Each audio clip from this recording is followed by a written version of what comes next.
So here we have the Mitsubishi Eclipse on a 69 plate. I'm going to start off by showing you inside the boot and then we'll hop in and run through some controls from there. As we approach the back of the car, you can see we have reversing sensors, plenty of boot space as well, along with that 60/40 split folding rear seat should you wish to increase this space even further. Okay, now that we're inside the car, we're going to start with the dials. On the left-hand side, we have the rev counter, and on the right-hand side, the speedometer. In the middle, you can see the total miles for the car, which are 11,215. Within that section, we've also got the fuel gauge, and it will show you what gear this car is currently in, so we're in park at the moment. If I show you up above that, we actually have a heads-up display, so you can see the speedometer being projected as if it was on the road in front of you as well. If we back out to the steering wheel, first of all, we have the minus and plus pedal. That's so that you can change gear manually with this automatic gearbox.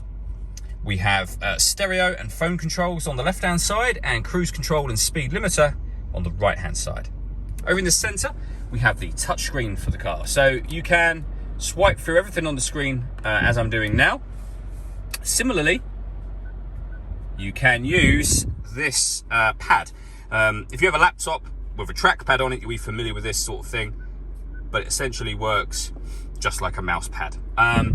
So as you'll see up here, we have DAB, FM radio, your phone, Bluetooth audio.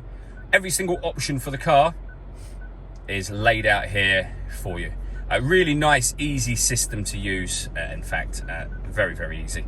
As I say, any one of those menus you want to go into, you can either touch the screen with your finger or push the pad down itself, as I've just done, and you'll enter that menu.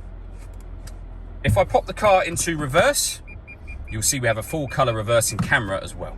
Working our way down, we have dual zone climate control, so you can adjust the passenger and driver temperature. You can increase and decrease the fan speed.